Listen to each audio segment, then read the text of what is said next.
ہم مانگنے میں تو بہت پکے ہیں مگر ایمان میں بہت کچے ہیں، اس لیے ہم جلدی ہی نا امید ہو جاتے ہیں اور فوراً سوچنے لگتے ہیں کہ اللہ ہمارے ساتھ انصاف نہیں کرتا۔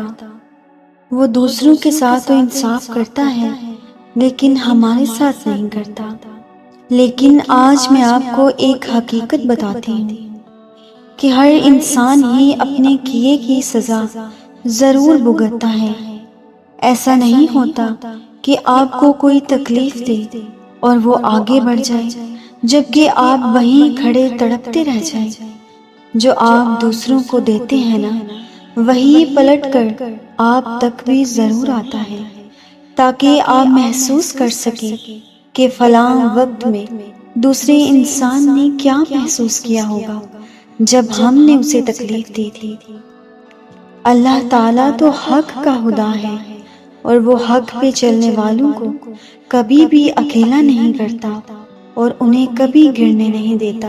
اللہ پاک قرآن پاک میں فرماتے ہیں کہ میں ظالم کی رسی سب سے زیادہ دراز کرتا ہوں، اسے ایک مدت تک مہلت دیتا کہ شاید وہ پلٹ آئے، لیکن جب وہ اپنے گناہوں پر اڑا رہتا ہے تب میں اس کی پکڑ ضرور کرتا ہوں۔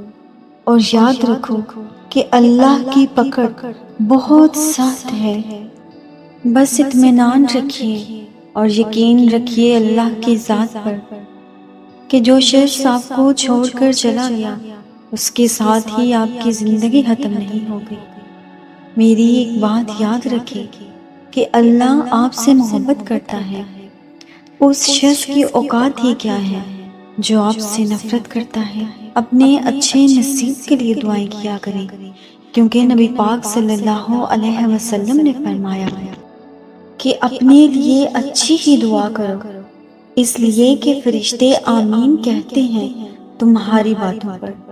تو اپنے نبی کی اس بات کو مانتے ہوئے ہمیشہ اپنے حق میں اچھی دعائیں کیا کریں۔ اور اللہ سے مانگنے والوں کے کام بنتے ہیں، لیکن اللہ کے آگے رونے والوں کے کام ایسے بنتے ہیں کہ پتہ بھی نہیں چلتا۔ وہ آنسو اللہ کو بہت محبوب ہیں جو عاجزی والے اور تڑپ والے ہوتے ہیں۔ اللہ سے آنسو کا تعلق بنائیں، آنسو صرف اللہ کے آگے بہائیں۔ جب بندہ اللہ کے آگے روتا ہے نا تو بند دروازے کھلنے لگتے ہیں، اندھیرے مٹنے لگتے ہیں اور اللہ بہت مہربان ہے، وہ بہت جلد آپ کے آنسو پونچھ لیتا ہے۔ ہم لوگوں سے امید باندھنے میں بالکل دیر نہیں کرتے، وہ تو لازمی یہ کرے گا، اس نے تو وعدہ کیا ہے۔ اور ہم کیا کر رہے ہوتے ہیں؟ ہم اصل میں اپنے توکل کو، اپنے بھروسے کو دنیا سے باندھ رہے ہوتے ہیں۔ لوگوں سے توقع بنا لیتے ہیں، ان پر یقین کرتے ہیں، مگر جب دنیا سے لگائی امید ٹوٹتی ہے تو سوچتے ہیں کہ یہ کیا ہو گیا، وہ ایسا تو نہیں تھا، وہ تو ہر بات مان جاتا تھا، اس نے تو وعدہ کیا تھا، پھر کیسے یہ سب ہو گیا، وہ کیسے اس طرح سے کر سکتا ہے۔ تو سنو پیاری، جب ہم ابد چھوڑ کر فنا کو اپنا بنا لیں گے تو یہی ہوگا نا۔ جب ہم اپنے رب سے ہر بات کو منسلک کرنے کی بجائے دنیا سے کریں گے تو یہی ہوگا نا۔ دنیا کے وعدے تو فانی ہیں، لا حاصل ہیں، کیوں نہ ہم چھوٹے بڑے کام کی امید دائمی کر لیں۔ کیا اللہ سے بہتر کوئی وعدہ نبھانے والا ہے؟ نہیں نا، پھر ہم اپنے آپ کو اس کے سپرد کیوں نہیں کرتے؟ وہ توکل جو اس پر کرنا چاہیے، اندھا یقین جو ہم دنیا پر کر لیتے ہیں، وہ اس پر کریں تو کبھی رسوا نہ ہوں اور نہ ہی ہم کبھی منہ کے بل گریں۔ بس توکل شرط ہے، اس کے سوا کچھ نہیں ہو سکا۔ اللہ تعالیٰ تو قرآن پاک میں ارشاد فرماتے ہیں کہ جو شخص اللہ پر توکل کرے گا اللہ اس کے لیے کافی ہوگا۔ اللہ تعالیٰ اپنا کام پورا کر کے ہی رہے گا، اور اللہ تعالیٰ تو ہر چیز کا اندازہ مقرر رکھے ہوئے ہے۔ اور دعائیں رد نہیں ہوتی، محفوظ کر لی جاتی ہیں۔ جو آپ مانگ رہے ہوں وہ نہ ملے تب بھی وہ کبھی نہ کبھی مل جایا کرتی ہیں۔ آپ کے ہاتھ خالی نہیں لوٹائے جاتے، اللہ ہمیشہ بڑھ کر ہی عطا کرتا ہے۔ اللہ پاک قرآن کریم میں ارشاد فرماتے ہیں، تو تم صبر کرو، بے شک اللہ کا وعدہ سچا ہے، کیونکہ ہر صبر کے پیچھے خوبصورت لمحات انتظار کر رہے ہیں، وہ آپ کو حیران کر دیتا ہے۔ اور کیا آپ جانتے ہیں کہ اس کا ایک نام المجیب ہے، یعنی کہ دعائیں سننے والا۔ ضروری نہیں کہ کسی چیز کا مل جانا ہی دعا کی قبولیت ہے، بلکہ کسی چیز کا دور ہو جانا بھی دعا کی قبولیت ہے۔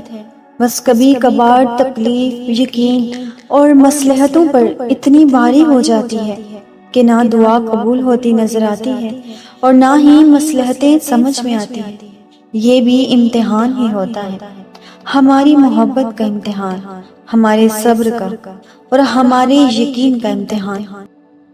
دعا چاہے دن کے اجالے میں مانگی جائے، یا رات کی سسکتی ہوئی خاموشی میں رو کر مانگی جائے، یا مسکرا کر بارش کے دوران مانگی جائے، یا تپتی دھوپ میں سلگتے ہاتھوں سے، دعا تو ہمیشہ قبول ہی ہوتی ہے۔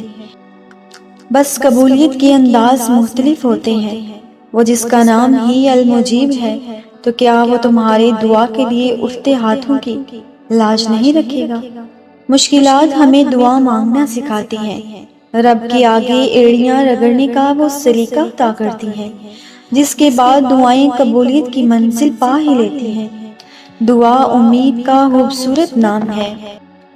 دعا کبھی مت چھوڑنا، کمزور تمہارا وقت ہے، تمہارا رب نہیں۔ جب انسان کے دل میں حقیقی طور پر ایمان آ جاتا ہے تو اس کے اندر عاجزی اور انکساری پیدا ہو جاتی ہے۔ اسے دوسروں کی حامیوں سے زیادہ اپنی حامیاں نظر آنے لگتی ہیں۔ اور میری ایک بات یاد رکھیے گا، آزمائشوں سے گھبراتے نہیں ہیں، بلکہ انہی کے ذریعے اپنے خالق اور مالک کا قرب پا لیتے ہیں۔ یہ تو حقیقت ہے کہ اللہ رب العزت اسی کو آزماتے ہیں جس سے وہ بے پناہ محبت کرتے ہیں۔ اگر ایسا نہ ہوتا تو اللہ تعالیٰ انبیاء کرام کو کیوں آزماتے؟ ہاں، مگر یہ بات بھی ہے کہ اگر آزمائش میں مایوس ہوئے اور اللہ کی تقدیر پر سوال اٹھایا یا شکوہ کیا تو وہ خفا بھی ہو سکتا ہے۔ لہٰذا ان آزمائشوں کا بطور نعمت مسکرا کر استقبال کریں اور ان سے کہہ دیں کہ بے شک میرا رب تم پر بھی قادر ہے، تمہارے لیے بھی راستے بن جائیں گے، تمہاری ادھوری دعائیں پوری کر دی جائیں گی، تمہاری زندگی بھی رنگوں سے بھر دی جائے گی۔ اللہ سے بڑے بڑے گمان رکھیں، وہ ہمارے لیے وہاں سے راستے نکالتا ہے جہاں ہماری سوچ بھی نہیں ہوتی۔ آج کی یہ اسپیشل ویڈیو میرے ان تمام کامنٹ کرنے والوں کے لیے ہے جن کے دلوں میں سکون نہیں ہے، جن سے کچھ چھن گیا ہے، کوئی شخص چھوڑ کر چلا گیا ہے یا کوئی چیز ہاتھ سے نکل چکی ہے۔ یہ میری ویڈیو آپ سب کے لیے ہے اور میری آپ سب کے لیے دل سے دعا ہے کہ اللہ تعالیٰ آپ کو دل کا سکون عطا فرمائے۔ میری بات مان کر اللہ پر بھروسہ رکھیں، جانے والوں کو بہت پیچھے چھوڑ کر اللہ کی راہ پر چل پڑے، دیکھنا آپ کو کس قدر سکون عطا ہوگا انشاءاللہ۔